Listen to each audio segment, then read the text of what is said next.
Good evening, and thank you for joining us with the Thriving for the Dissertation Series.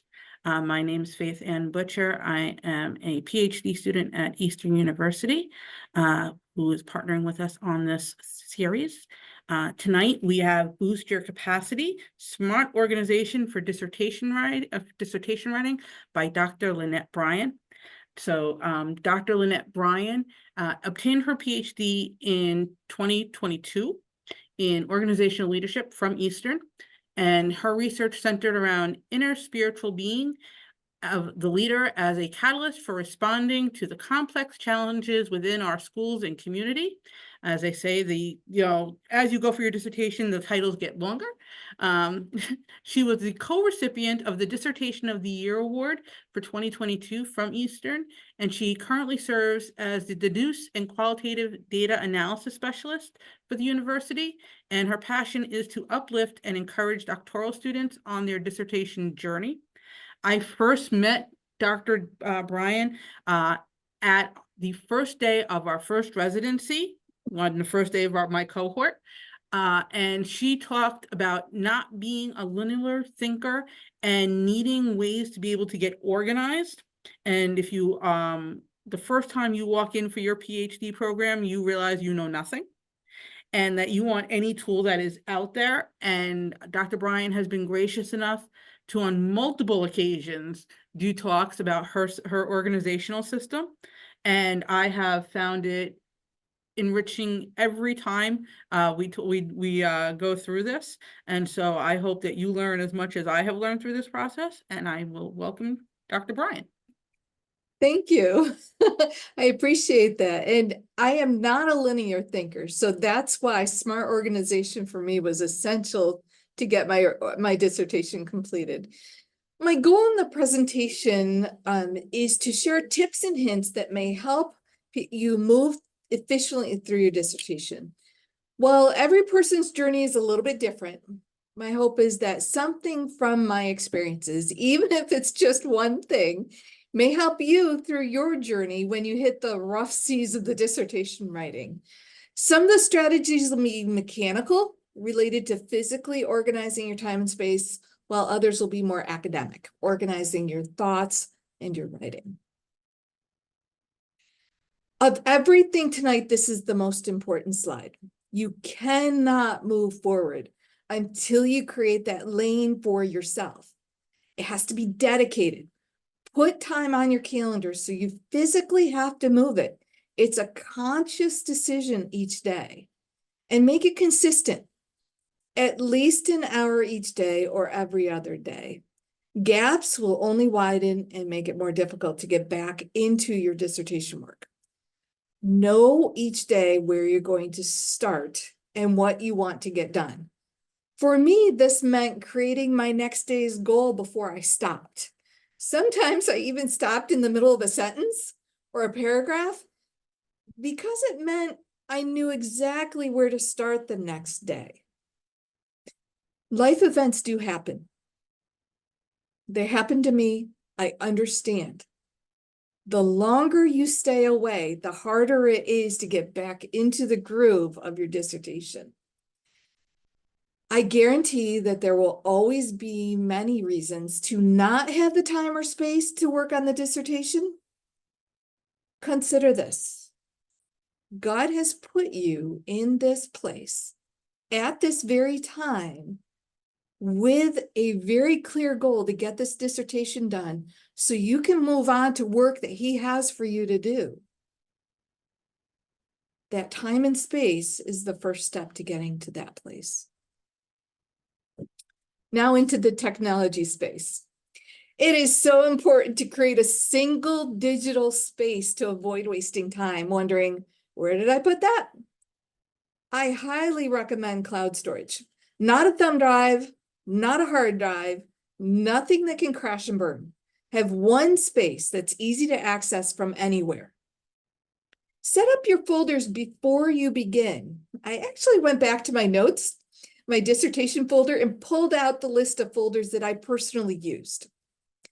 To save my sanity, I found it important to keep the sources I had already read and notated separate from the sources I had just found. See, you're going to continually be doing searches and dumping articles to look at later. And this avoided the, did I read this yet? And it also avoided keeping articles that weren't good from cluttering up the space. Be very consistent in how you save your sources once you find them. I used author in the year for two reasons. One, I could quickly in-text cite them. And two, if I needed to go back to a source that I had cited, it was very easy to find it because it matched my in-text citation. Personally, I did not use a reference tool because they didn't fit my style of taking notes and writing, but I have friends that swear by the reference tools that are out there, whether Mendeley or RefWorks or whatever it is. So find what fits your style as long as you keep to one digital space for organizing your sources and your notes. Organizing your reading. As I've been reading through dissertations as part of several dissertation committees, the biggest issue that I see is the literature review being a regurgitation of authors' literature reviews, and not a demonstrated analysis of the research the authors are presenting within their articles. When you read an article, remember that the literature portion of that article is not the author's research. It is the author setting the stage for their research or thinking based on other people's work. Their research is the qualitative or quantitative study they did. You're looking at what was their research purpose in question? Who did they study and how did they get their data? Did their method and analysis align with their research questions? What were their findings? What was significant about their study? And then by pulling that together, you're going to find how does their research lead to your research and lead a gap for you to fill. Essentially, a friend of mine described the literature review as almost like a case study of all the research that's been done in your content area. You're reading and coding it to become the expert in your field. Then you use what you've learned to have the researchers talk to each other in your literature review and establish your niche within that field. While you absolutely will come up with your own method, this is the outline that I used when reading articles, and the one that, Faith, you may recognize that I use and have shared with other people. It puts the APA citation first. Key, get that citation done before you move on. And then take the notes. By the way, I've heard there's a way to put notes like this within reference tools as well. Like for me, I kept each article's notes to a quarter page, pulling just what I needed to know, and pull your best quote while you're looking at it right then with the page number so you can cite it without having to go back. For the literature topics that you find, I would note if the author did a particularly good job that I want to maybe go back later and trace through Google Scholar. For theoretical topics, or systematic reviews, the notes will look a little different, but be sure you're looking at the author's original thoughts and not just on what they said other people said. If they said other people said it, go back and find those articles. So the reap instead of glean is about reading with intention. See, by doing this from my notes, I could easily write something like, Smith 2020 conducted a phenomenological study of 15 doctoral students within the United States and found that student engagement with the professor directly related to student persistence. This study concurs with a similar study conducted by, and then you can easily pull out all those, what did others say, and did they agree with each other, disagree with each other? While you'll be constantly looking for new sources, these notes will help make sure you're not constantly repeating your reading. You're pulling out what's most important. Now, organizing your documents.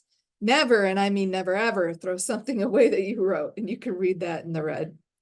One digital space is key again. Be consistent where you save your files. I would have one folder for drafts, subfolders for the chapter or chapters. Be very consistent. Don't save it on your desktop and say, I'll take care of it later. Take care of it right then. Be consistent in how you save your files. Year, month, day is the easiest to sort. Don't rely on the modified date to remember which was the latest version, because that's something you can't control. You open an older one, even if you don't intend to save it, you accidentally do. Now all of a sudden you can't find the one you want. And be consistent in when you save your files. I did it a minimum of once a week, but here's the rule of thumb. If you have a particularly good day, save a new copy. If you can't afford to lose it, you can afford the few seconds to save a new copy. Gather your tools. There are so many of them out there. You'll find your favorites. I put a few on this page just to get you started. Eastern has citation help on their website, and you can even ask the librarian for help if you have a particularly complex citation. The DOI finder listed is difficult to locate, so I put that one on the list here. On that site, you can input your entire reference page, and the finder will look for DOIs and bring them back to you. The Manchester Phrase Bank was a huge help. When I felt like I kept starting the sentences with the same few words, it just is a great phrase bank to have on the side when you start just feeling like your brain is muddled. Grammarly is a tool I hear a lot of people talk about, but I actually have one I like better for you to consider: Ref and Write. That's one I use for work and for professional writing. It's more academic focused, but it's a one-time cost of under $30 versus a monthly subscription. So a quick hint, if you sign up for the trial and you like it, wait about 2 days and they'll send you a 30% off code and it'll cost you even less. So there are a lot of tools. Just choose carefully, or you're going to end up with your credit card having so many monthly bills and you're going to wonder after a while what they're all for. That's why I particularly like Ref and Write, and it moves us into the tool that I was specifically asked to present tonight because of its capability to organize long pieces of writing like the dissertation. Scrivener. Scrivener is a writing management system. It pulls together notes, concepts, research, and whole documents for easy access and reference. Today, I'm not giving a long tutorial on Scrivener, just an overview of the capabilities so you can decide if it's something you want to try. Scrivener does have a learning curve, but I personally found that the time I needed to learn Scrivener was more than saved by the integration and writing flexibility and the focus it gave me with all its embedded tools and features. Even this week, I looked for other writing tools out there just to see if there was anything comparable to it. This one is specifically built for long pieces of writing, and it caters to academics. If you're doing quantitative, probably looking at 125 pages. For qualitative, often over 200 pages. And personally, again, I wanted something that was one fee, not a continual charge that if I didn't pay it, all my work would go away. And I wanted something I could use anytime, anywhere. I had Scrivener for the one cost on 4 devices between work and home. The website has a lot of tutorials to watch. I recommend investing the 1.5 hours or doing the interactive project before you start. It just will save you time and frustration by giving you the basics and letting you hit the ground running. And from there, if you run into a specific question, there's YouTube videos out there for everything. What is really nice that they didn't have when I started was they now have incorporated APA as one of the options under nonfiction when you create a project. This means the formatting set up and ready for you to go. The tool itself is not cloud-based. It's an app that you download on your computer. So the advantage is you're not relying on the internet. If I'm sitting on the airplane and I want to work on it, I can. When you save your project, it's not saved within cloud-based Scrivener. You have to designate a location to save your files. What you can do, what I did is saved my project on Dropbox, and I could access it from any one of the 4 computers because the file itself just pulled into Scrivener, whichever computer I was on, I could pull the latest Scrivener file into it. A few of the features that sold me on this tool. On the left-hand side is the binder, which is unique to each project. So I have a binder for dissertation. I had a binder for my concept paper. I had a binder for, I have a binder for a research project that I'm on right now. So the binder, it has your draft. And if you can see on the side, let me see if I can get this tool to work. On the side right here is a research binder as well. So you have your draft binder and a research binder. Personally, I found the research binder a great place to keep my notes and my research thoughts, but I also created folders under it, one for feedback from my dissertation chair and another one with my discard documents. Within the project as a whole, a really neat feature is that you can access information in any combination using the multiple windows. Now,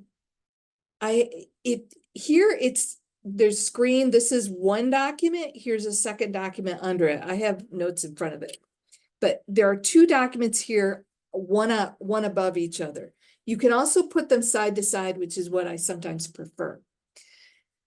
I would open up my research next to my research file, next to my writing file, or next to my discard document. Or when you're working on the methodology chapter, you want to be looking at chapter 1 at what you wrote in your concept paper that became your chapter 1. So you can open up 2 documents at the same time and work on them at the same time. Another feature that I used daily was over here in the yellow. That's a notes section. In the notes, you can create, it's not just one note. You create notes. So I would have a note that said feedback from Dr. Chang, or I would have a note that said general notes that would be little writing reminders to me. You can create notes, but those notes are accessible throughout your document. And when it was something from the chair, something I needed to remember to do, I would either make it a task list and check it off, or do it in a red and change it to a different color when it was completed.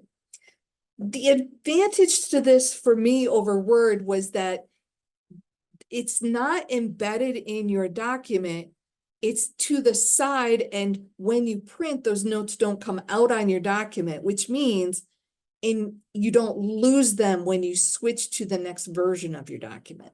So the notes feature for me was a great way to keep track what I needed to do, what the chair said I needed to do, or anything else that I wanted to remember. Up here in the corner, I'm going to show you quick the snapshot. There's a camera there. I'll talk more about that in just a minute, but that's a way to keep history of what you've written other than just another file.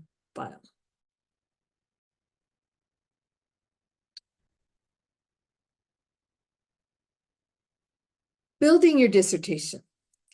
When creating your folder within the Scrivener binder, I recommend one folder per chapter. So chapter 1, you can see at the top here is a folder, and then under it I have templates, which are sections. Under each chapter, I would have my introduction section, then a section per major heading theme, and under the major heading per subheading. By having each of those as different sections, different pieces, it's easy to drag and drop and move around. Very flexible. For example, if I wanted assessment systems, which is at the bottom under global instruction, to go up under global discourses, you just click and move. If I decided, nope, I don't need anything in this about assessment systems, I wouldn't get rid of it. Remember, never, never, never get rid of your writing. But I would put it under research in the research binder. So it was no longer in my writing, but it had it there ready for me to go back to if I needed to. Compiling within a folder per chapter does not limit you from pulling all of the project together into one final file. You just don't have to pull everything at once. And David, Pull just what you need. schedule. So my favorite features, organization. I'm not linear in my thinking, as Faith mentioned at the beginning. So Scrivener made the dissertation feel less overwhelming because it is so organized. And I could look at just one section at a time instead of getting distracted by the next paragraph or the next paragraph. I would look at one piece at a time. Historical record. The snapshot feature that I haven't explained yet, you can click the camera at any point. Scrivener then keeps a snapshot of that section with a timestamp. While the discard document is still the best option for easily accessing all your discarded thoughts on a chapter, sometimes it wasn't about a discarded thought. I just wanted to try rephrasing, and then if I didn't like the way I rephrased, I wanted to go back. And the snapshot was a great way to do that. Flexibility. It was easy to move between research, notes, and writing and to keep it all in one place. With then visible progress. You can see here the yellow, green, and red. It looks almost like a stoplight there. But what I really loved was being able to visually see what was done. And that's with the notation tool. So for me, red was hasn't been started. And I had more colors than this. Red was hasn't been started. Yellow, it's been started, not ready. Green, it's getting ready to go. And then I think I had a purple that was, it's not only is it done, but it's been proofread. I think I had another color when I had APA done with it. So it's just a way to see your progress. And when you're really struggling to get through that dissertation and you have to come to the computer and get something done, some days my goal was simply turn 2 of the yellow dots green. And it made it a very simple and visual way to know I was making progress. A new feature that they came out with just about when I was finishing up is the read aloud. I was ecstatic when they added that, because whether in Scrivener or in Word, please, please, please listen to your writing. I cannot stress that enough. When you listen, you're either going to say, wow, I sound really smart, or you might say, wow, what am I trying to say? Listen to your work, and it's going to be a way to catch where you're missing pieces that will help it make sense. Whether Word, whether this, please consider listening to your work. It makes all the difference. Tips and hints. The key is, you could probably guess, consistency. Don't expect to remember tomorrow what you wanted to say today, what you wanted to remember today, or what sources you used today. Build and keep track of this as you go. Compile as you go. Build your references as you go. That way you can, you stop, you record, you move on, and you're able to use your brain space to think deeply about your work and about the impact that you can have with your research later on.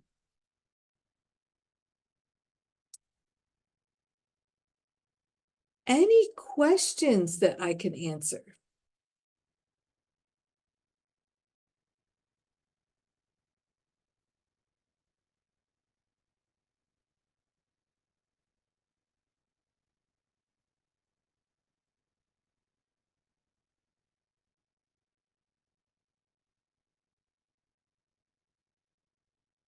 So what about Scrivener's compatibility with Word?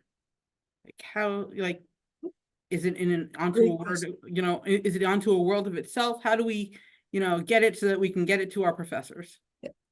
So when you're done with a section or a chapter or the whole paper, there's a compile feature. And when you can compile it straight into Word. And so it does come out as a Word document when you're done.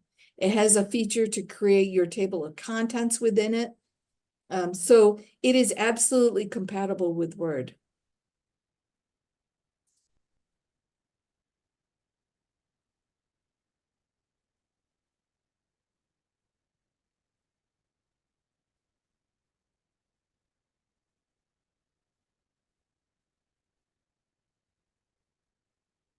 Okay. Like I said, as always, I've always learned more and more. I didn't know about the read aloud feature, so like that's going to be a game But changer. which one? The read aloud feature. Oh, I love read aloud. And I highly recommend this anytime anyone writes. When I read dissertations, I actually put that comment in a lot of times. Let your work have your work read aloud to you, because as you do, it's going to either solidify in your mind that you have your thinking working in a way that someone else is going to understand it, or you're going to say, you know, I've got some gaps there. I need to, if I was someone else, I wouldn't understand what I'm saying. So what can I add in here to make it make more sense right now? I highly recommend having people use read aloud. No matter what, I use it, I read aloud all the articles that I'm working on as well. That's one of my main features. One of the main things I do is read aloud. I think also one of the greatest tips you actually gave me, and I think it actually happened the second meeting, because I happened to notice, is the second monitor Yeah. and how easy it is to actually have, if you're working off a laptop, how easy it is to actually get a second monitor. Yeah. I actually sent my second monitor with my daughter to college, and I couldn't be without one long, so bought another one. A second monitor, it's so easy. Even if you have a laptop, you can buy one. There's one in particular that's my favorite because it goes portrait. I usually have one of my screens portrait and the other landscape, because then you can see an entire document at one time, whether it's with Scrivener or with Word. I always have one of my screens portrait. It just gives me that view that I need. Is Read Aloud available on Word? Yes, it is. It's under Review, the Review tab. Read Aloud is available in Word. And so you can read it as Scrivener, or you could read it in Word if you're working in Word. I have not had it work well in Google Documents yet. It is there, but I haven't had it work as well in Google Documents.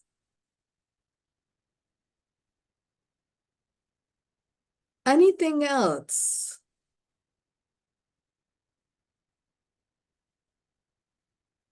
Well, I stuck within a half hour because I thought if there were questions, but even if there aren't questions, if you post the video and people have questions and I'm a part of it, the Facebook group, I'll answer questions from there as well.